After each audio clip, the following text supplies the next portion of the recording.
It's not in the way that you hold me. It's not in the way you say you care. It's not in the way you've been treating my friends. It's not in the way that you'll stay till the end. It's not in the way you look, all the things that you say that you'll do. Hold the line. Love isn't always on time. Hold the line. Love isn't always on time.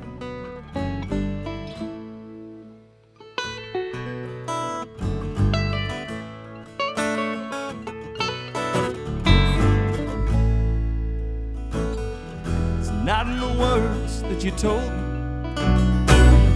It's not in the way you say you care. It's not in the way that you came back to me. It's not in the way that your love set me free. It's not in the way you look, all the things that you say that you'll do. All the line. Love isn't always on time. All the line. Love isn't always on time.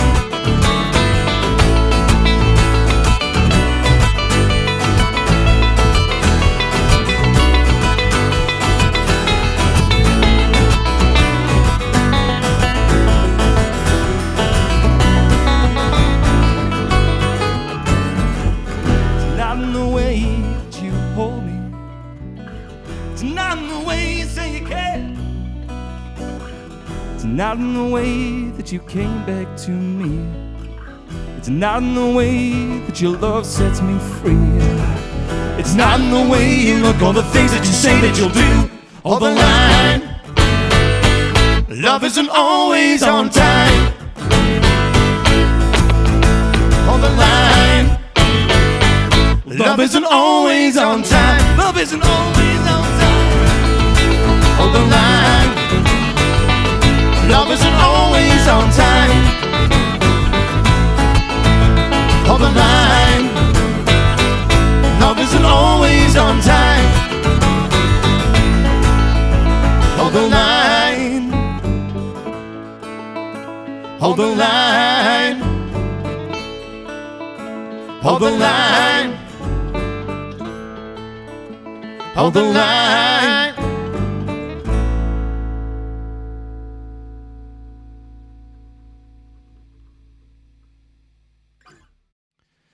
This next song is about what happens when you get a little bit older and find joy in things you never thought you'd find joy in. Absolutely. Like just really well ordering your crockery in your cupboards. Yeah. I spend hours every day. Every day. Every day. Every day. It's great. This song's not called Every Day, though. No. It's called I Don't Want to Adult Anymore. 1, 2, 3.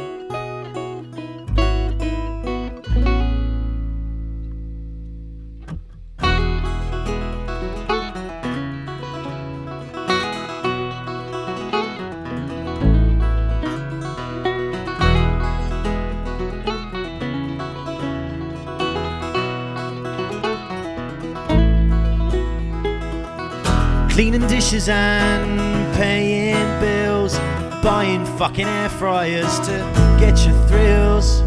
I got dodgy knees and sometimes an aching back. The trainer at the gym has started cutting me some slack. Conversing about house prices and car finance deals, having to take supplements and multivitamin pills.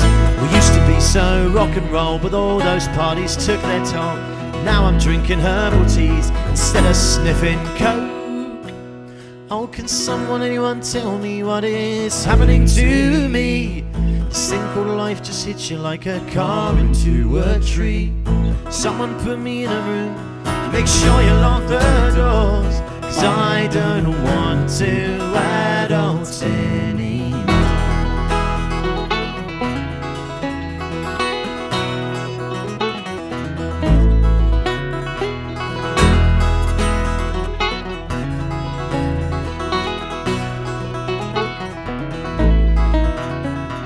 Hangovers that last forever came out of the blue.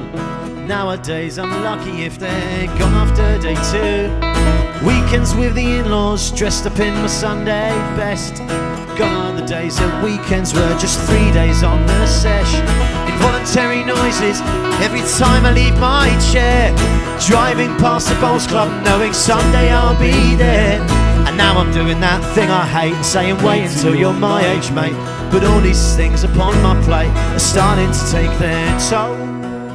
Oh, can someone, anyone tell me what is happening to me? This thing called life just hits you like a car into a tree. Someone put me in a room, make sure you lock the doors, 'cause I don't want to adults anymore.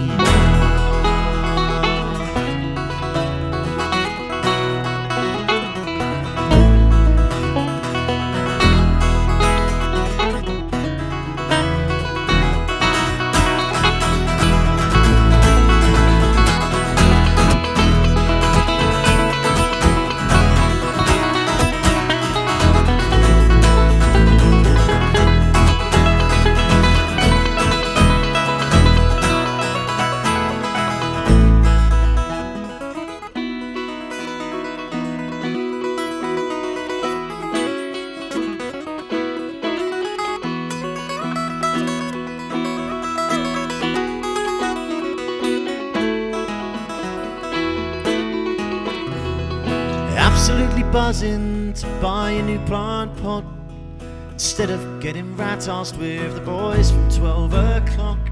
Scrolling through the socials to escape reality. The algorithm showing wrinkle creams, cruises, Earl Grey tea. Ignoring texts from all my mates, I'm happier on my own. Sponsored ads for life insurance pop up on my phone. Oh, mortgage rates and double dates, and soon I better procreate. But am I in any kind of state? No, I don't really think so, mate. I'm out of time, I'm out of touch. The doctor says I stress too much. I've had enough of all the fuss. Is anybody there? Oh, can someone, anyone tell me what is happening to me? This thing called life just hits you like a car into a tree. Someone put me in a room, make sure you lock the door, 'cause I don't want to adult anymore. No, I don't want to adult anymore. No, I don't want to adult anymore. No, I don't want to adult anymore.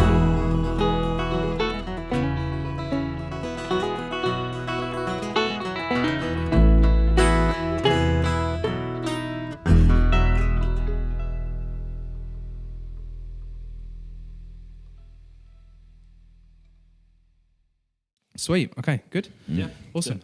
Toby and Rob, thank you very much for coming down. Hi, Thanks Matt. for having us. Hello. So, Crazy Water Common, how did that come to be? It is a long story. It started, well, we're about a year old now, aren't we? Just about. We are in our infancy, as it were. Technically. Okay. I'll start from the very beginning. Well, we've known each other for a long time, but not really had the pleasure of playing music together. And last summer, I planned this big trip to America. Okay. Just going to all of the music places, starting in Austin, going down to New Orleans, going up to Nashville, you know, the holiday of the dreams. I'm immediately jealous. Yeah, exactly. Don't be too jealous. Hold the phone. Because I arrived in Austin, Texas, and immediately getting the vibe. It was very, very hot. Went into the strip, the main stretch. Got some food. I was a bit tired. Didn't sleep particularly well on the plane. Got some food, and I just said to the barman, "Look, I'm tired, but I'd like to go and see some music on my first night." He sent me around to this bar. I'm not going to name the bar, but went to this bar. Was chatting to some lovely people. Offered to buy them a drink. Turned around and my rucksack had been taken. It had all of my credit cards, my phone. It had lots of very important things. Cut a long story short, I had to come home. Oh no! And I was a bit sad. Let's put it like that. I was a bit sad, bit of a sad boy.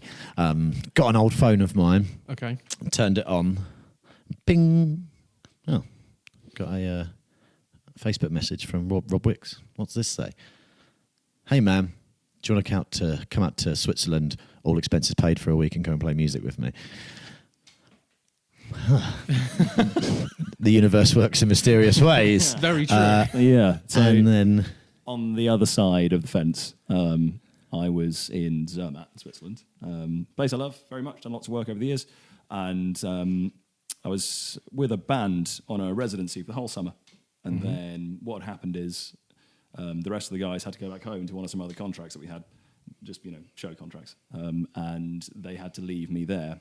So it actually worked out that I was going to be left there for like almost 2 weeks on Metod, playing for like 6 hours a day, 5 days a week. At that altitude is kind of tricky on the old vocal cords.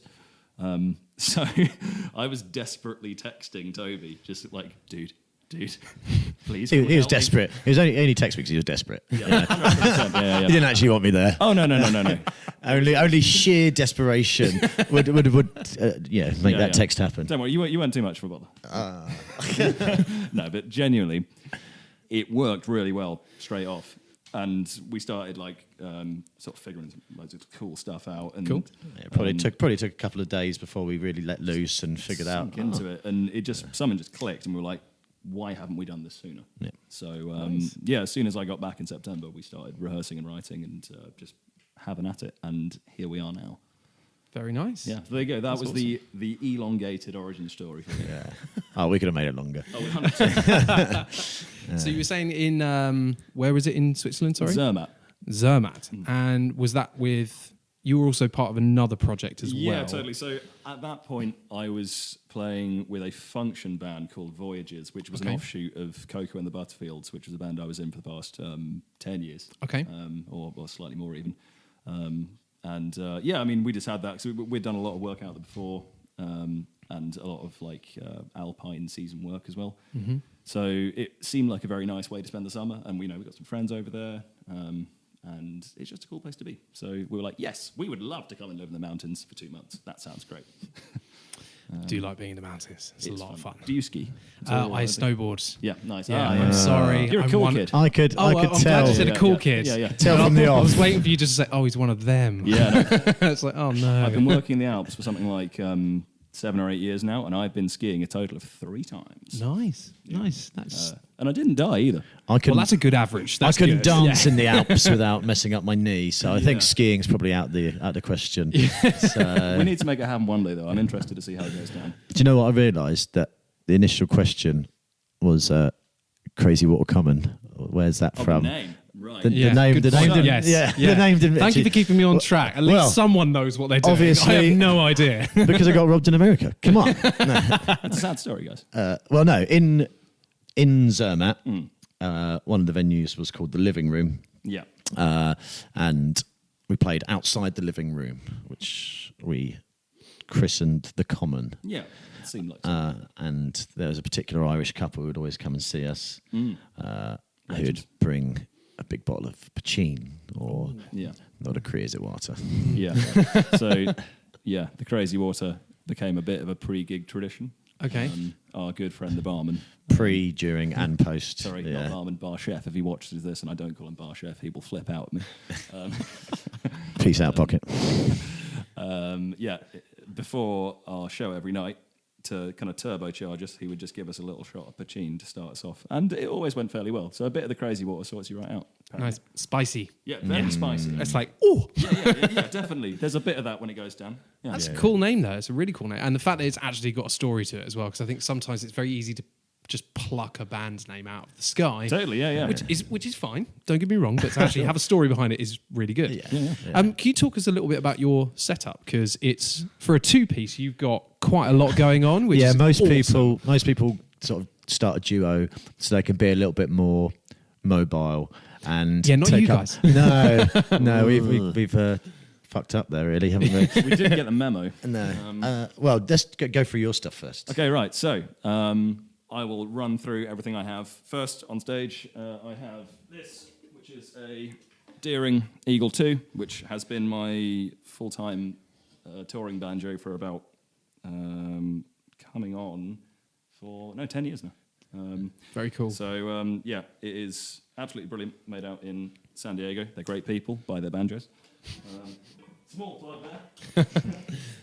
So that's my kind of one of my main tools. My second one is this. I'm pretty sure it's a 1990s Bennett pedal steel guitar.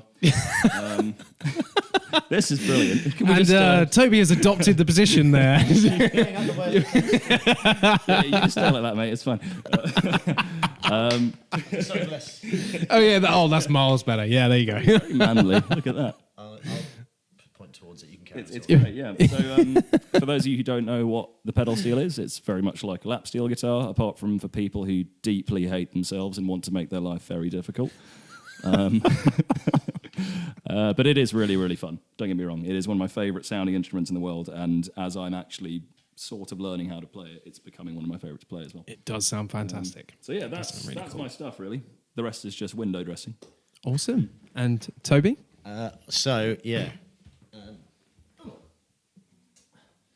This is my beautiful Atkin OM model, which I think I bought about 16, 17 years ago. Has been my workhorse guitar, and made in Canterbury, so local. Oh, nice. Local guys, but really taking over the acoustic guitar game at the moment. Okay. Yeah, nice work, Alistair. Yeah, nailing it. Good stuff. But I also use this submarine pickup, which just picks up the bottom two strings, and I put that through a sub-octave pedal, so it gives it kind of a bass sound as well. So it just really fills out the sound. Yeah. And I mean, I sit behind a kick drum and a hi-hat. Hold on, wait. It's my turn now. You could just about see it if I shift out the way. So there we go. That's better. Yeah, I sit behind it. I mean, how much I play it is dependent on how much Crazy Water's involved. Generally, Yeah, of course. Yeah. The playing, I must clarify, does vary given the amount of Crazy Water consumed during the performance. And now that you're obviously back in England, you're no longer in Switzerland. How Yeah. much Crazy Water can you get hold of Well, in order here's to the play? there is a little Closer to bit- Ireland. Yeah, we are, but Yeah, we've true. not yet found a solid supplier for good quality Pachin. So if anyone gonna- out there can hook us up, you know where to come. Well, this our next merch venture, isn't it? Yeah, we were thinking actually, yeah, because Ooh, we can branded have, Pachin. Yeah, right. So Crazy Water Commons, common Crazy Water. Oh, that's good. You're buying that, aren't you? Yeah, I'll take a bottle. And it's funny because our band logo, it didn't actually start with the intention, but it ended up as a bottle cap. Just Okay. because it looked really, really good and around, and I thought, oh, this would be funny as a bottle cap. And we were like, actually, we quite like that. So we've already got the branding sorted. So you're obviously both part of completely different projects, or you have been for a long time. Yeah. Going down to just a two-piece, how does that differ? Oh, that's a good one. I think it's quite natural for me. I've played as well. I play with my family quite a lot.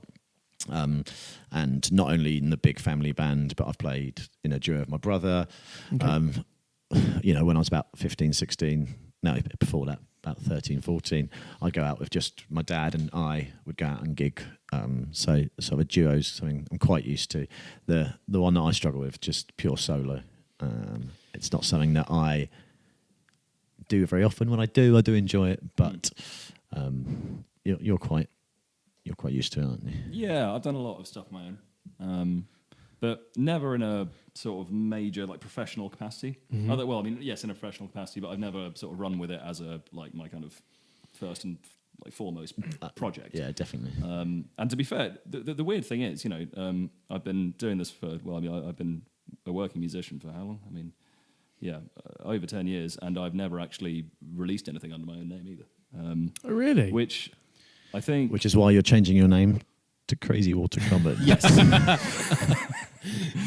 Toby's going to slap a little copyright sticker on the end there. I must say, so both Toby and I have been kind of filtering a lot of our own songs, which we think is appropriate for this project, into it. Okay. So it's quite nice. I mean, it's certainly nice for me. I imagine it's the same for you, isn't it? I don't like it, no. Sorry, man. No, it's like, and I think something that's completely new for me is the actual writing together as well. Yeah. Never really done that. Whenever I've done original stuff, it's usually been me sort of writing a song and then taking it to a band to arrange it all together. Where it's been nice to certain songs actually go with an idea and all work together and bounce ideas off each other or finish off each other's songs. That's been new, and that's been a real treat. I'd say similarly for me. Like I don't think I've had anyone else who I've actually like consistently written with since a very, very long time.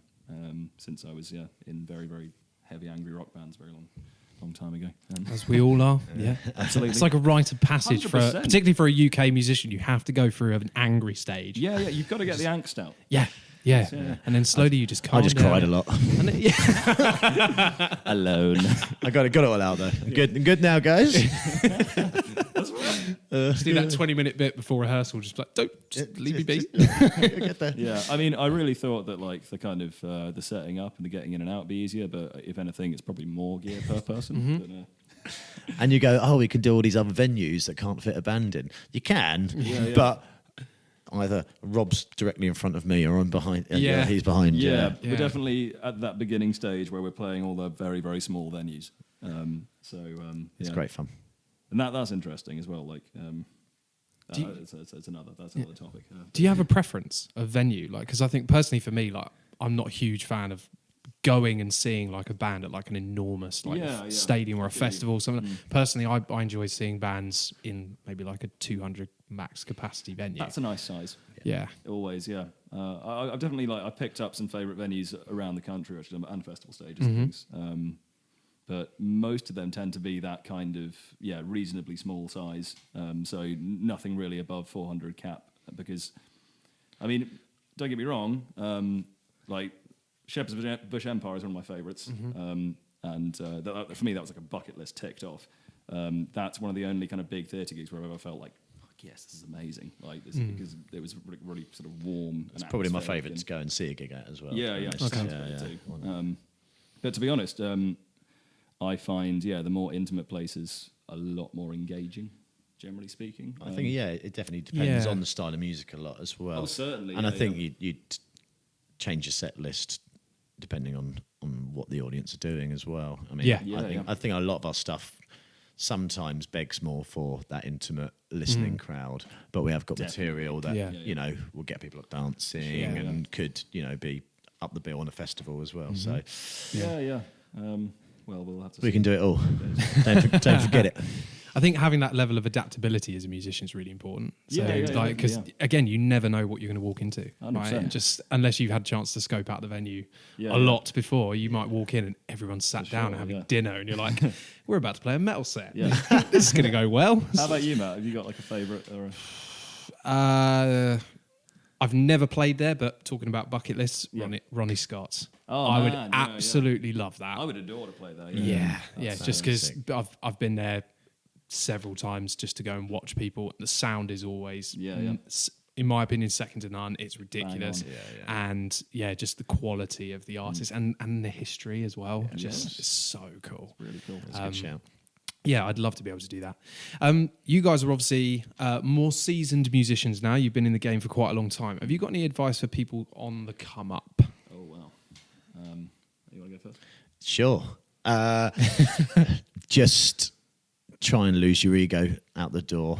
You can be perceived to have an ego if that's the sort of style of music you're doing. Be a rock star, absolutely, but when it comes to bandmates and sound engineers and all of the crew, anyone in the industry, lose your ego, leave it at the door. And if you want to be perceived to have that, put the act on, but they're your friends. Trust me. Well said. Yeah. Sure. I would say when you end up in a situation where you're producing something that you aren't 100% behind, that's when you should question what it is you're trying to do. Because I think there's a huge amount of pressure on artists these days in all fields to produce what is perceived might be popular. So, you've got to then ask yourself the question of, am I making this piece of art, or whatever it is, music, it could be dance, theatre, it applies to all things. Am I making this for a quick buck, or am I making it because it's something I sincerely believe in? And I would promise you that 9 times out of 10, you'll have more success doing something in which you sincerely believe. And, the climb might be a little bit harder, but people have a wonderful knack for knowing when you have conviction. That's, again, very well said. Very solid points from you guys. Thank you. Last couple of things.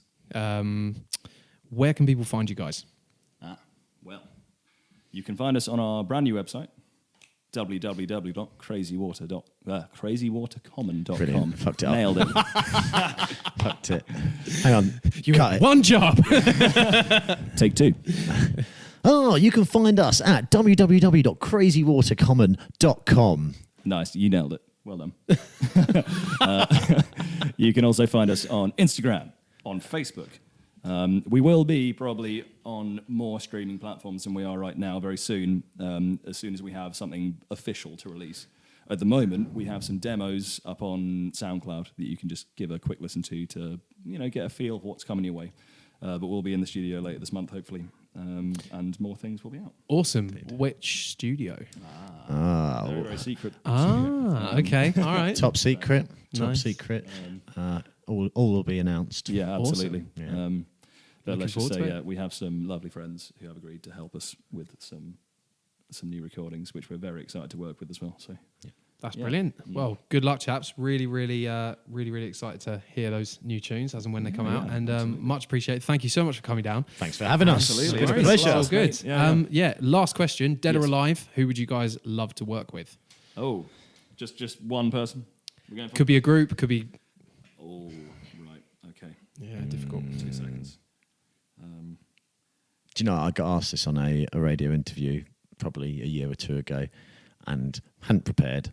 And I said the Eagles, which... I mean, to be fair, That's a They're solid great. shout. It's a good shout. But I didn't mean it.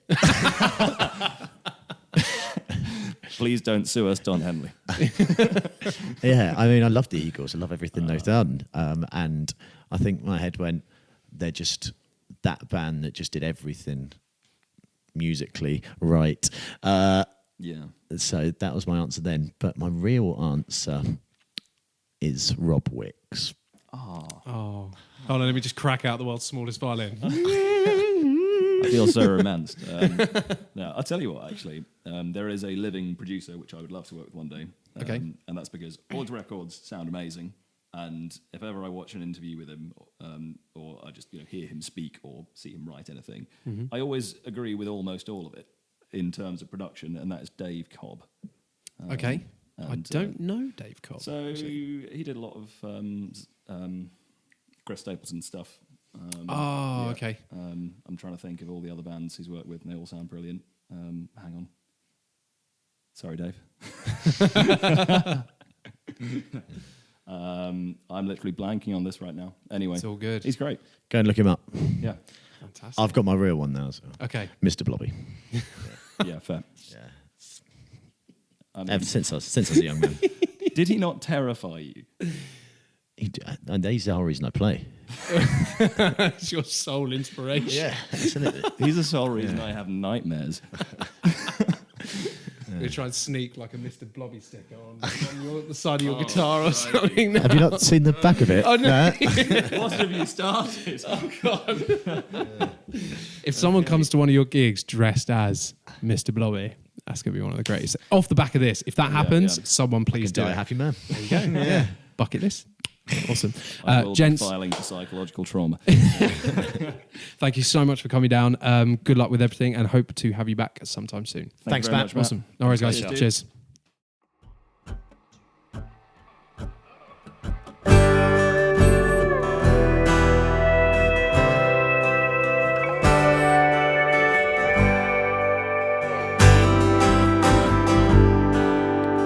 I don't mind dying alone. And I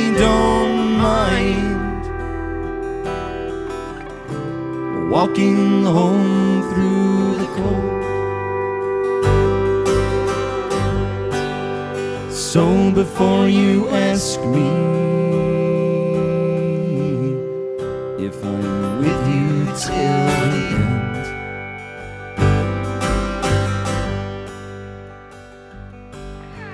I can be your lover, though I will be your friend. And I'm alright among other lies. A fading smile behind a bare disguise. So don't you ask me if I'm with you till the end.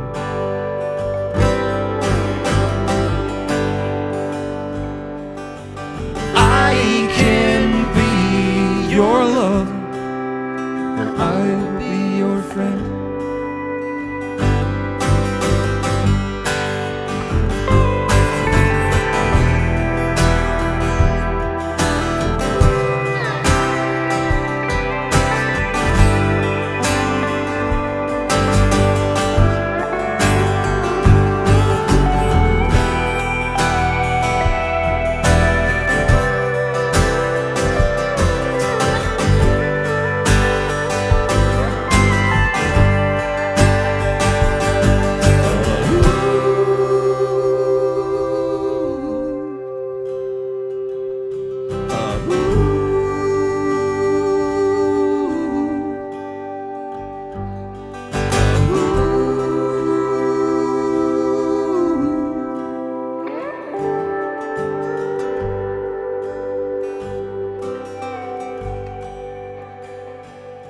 Well,